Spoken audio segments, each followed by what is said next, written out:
Check post കണ്ടാൽ തോന്നും വലിയൊരു ഫോറസ്റ്റിലേക്കോ അല്ലെങ്കിൽ ബോർഡ് മാറി കിടക്കുന്നതാണെന്നൊക്കെ. ഇതൊന്നുമല്ല. ഹൊസറി ഹിൽസ് എന്ന് പറയുന്ന പ്രദേശത്തേക്ക് പോവുകയാണ്. ഹൊസറി ഹിൽസിന്റെ പ്രത്യേകത എന്ന് പറയുന്നത് മിനിയൂട്ടിയെ പോലെയുള്ള ഒരു ക്ലൈമറ്റ് ആണ് ഇവിടെ ഉണ്ടാവുക എന്നുള്ളതാണ്.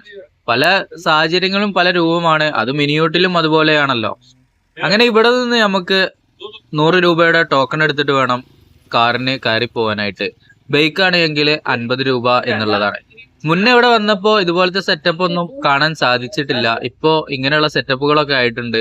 അന്നും ടോക്കൺ ഉണ്ടായിരുന്നു, പക്ഷെ ഇതുപോലെ ചെക്ക് പോസ്റ്റ് അതുപോലെ ഒരു ഓഫീസ് കാര്യങ്ങളൊന്നും തന്നെ കാണാൻ സാധിച്ചിരുന്നില്ല. ഭാഗത്തായിട്ട് കൃഷിയിടങ്ങളും അതുപോലെ ക്ഷീരകർഷകരെയുമാണ് കാണാൻ സാധിക്കുന്നത്. ആ കുന്നിൻ മുകളിലേക്ക് വേണം നമ്മൾ കയറി പോവാനായിട്ട്. ചെറിയൊരു ചുരം പോലത്തെ ഏരിയ ആണ്. രണ്ടാമതായിട്ട് ഇവിടെ പോലീസ് ചെക്ക് പോസ്റ്റ് കാണാൻ സാധിക്കുന്നുണ്ട്. അതും മുന്നേ ഉണ്ടായിട്ടുണ്ടായിരുന്നില്ല. അങ്ങനെ അവര് നമ്മോട് കുറച്ച് കാര്യങ്ങളൊക്കെ ചോദിച്ചറിഞ്ഞ് എന്തെങ്കിലും കിട്ടാവുന്ന രീതിയിലുള്ള സംസാരങ്ങളൊക്കെ സംസാരിച്ചെങ്കിലും ഒന്നും കൊടുത്തില്ല. കിട്ടൂല എന്ന് മനസ്സിലാക്കി അവര് നമ്മോട് പോകാനുമാണ് പറഞ്ഞത്. മുന്നിലേക്ക് പോകുന്തോറും പ്രകൃതി രമണീയമായ സുന്ദരമായിട്ടുള്ള കാഴ്ചകളാണ് നമുക്ക് കാണാൻ സാധിക്കുന്നത്. പുലികളൊക്കെ ഇവിടെ ഉണ്ട് എന്നുള്ള ബോർഡ് കാര്യങ്ങളൊക്കെ കാണുന്നുണ്ടെങ്കിലും ഒരു കൗതുകമാണ് ഫസ്റ്റ് തോന്നിയത്.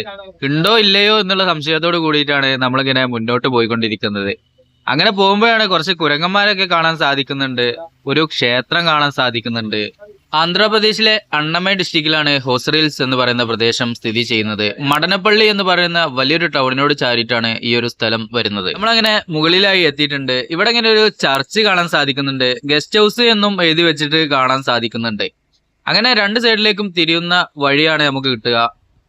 ഇടത്തെ ഭാഗത്തായിട്ട് പോയി കഴിഞ്ഞാൽ ഇതുപോലെ ഒരു പാറ മുകളിലേക്കാണ് നമ്മൾ എത്തുക. ഇവിടെ നിന്നുമുള്ള ഈ ഒരു വ്യൂവിന് വേണ്ടിയിട്ടാണ് എല്ലാവരും ഈ ഒരു പ്രദേശത്തേക്കായിട്ട് വരുന്നത്.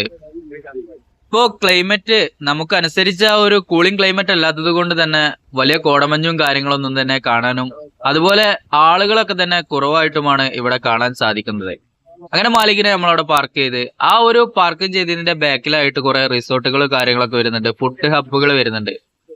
ഇന്നിവിടെ ഈ ഒരു വണ്ടി മാത്രമേ കാണാൻ സാധിച്ചതുള്ളൂ. മുന്നേ വന്നപ്പോൾ ഒരുപാട് വണ്ടികൾ ഈ ഒരു ഏരിയയിൽ കാണാൻ സാധിച്ചിട്ടുണ്ട്.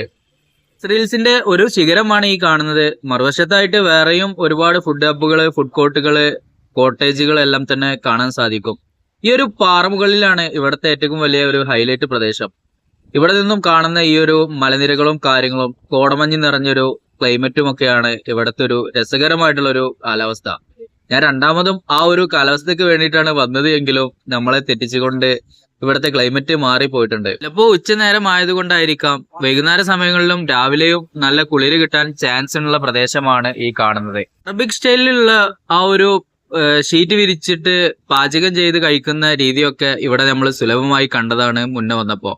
ഇന്നും അത് കാണാമെന്നുള്ള ധാരണയോട് കൂടിയിട്ടൊക്കെയാണ് വന്നത് എങ്കിലും നമ്മളെ തെറ്റിച്ചുകൊണ്ട് ക്ലൈമറ്റ് മാറിപ്പോയിട്ടുണ്ട്. നമ്മൾ വലതേക്ക് തിരിഞ്ഞു. ഇടത്തെ ഭാഗത്തായിട്ട് തിരിഞ്ഞു വരുമ്പോൾ കിട്ടുന്ന ആ ഒരു ഏരിയയില് ഇതുപോലത്തെ ഒരു ക്ഷേത്രം വരുന്നുണ്ട്. കുറച്ച് ബിൽഡിങ്ങുകളൊക്കെ തന്നെ വരുന്നുണ്ട്. മുന്നിലേക്ക് വന്നപ്പോഴാണ് ഇതുപോലെ കൈ മുറിഞ്ഞു പോയൊരു കുരങ്ങനെ കാണുന്നത്. വളരെ സങ്കടം തോന്നി. അത് നമ്മളെ കണ്ടതും അവിടെ ഇങ്ങനെ സ്റ്റെക്കായി നിന്ന് ആട്ടിയിട്ടും പോകുന്നില്ല. ആ ഒരു സൈഡിലെ കൈയാണ് മുറിഞ്ഞു പോയിട്ടുള്ളത്. പിന്നീട് നമ്മൾ വരുമ്പോൾ ഇതുപോലത്തെ കുരങ്ങന്മാരെ വീണ്ടും കാണാനിടണ്ടായിട്ടുണ്ട്.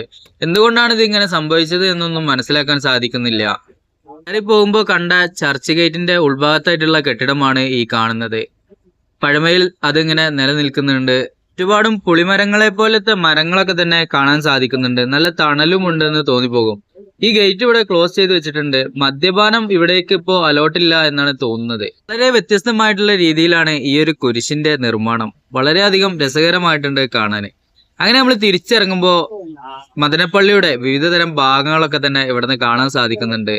അവിടങ്ങളിലൊക്കെ തന്നെ ചെറിയ രീതിയിൽ കോടമഞ്ഞിന്റെ ഒരു രൂപമൊക്കെ കാണാൻ സാധിക്കുന്നുണ്ട്. അങ്ങനെ നമ്മൾ മദനപ്പള്ളി ടൗണിലേക്കാണ് എത്തിയിട്ടുള്ളത്.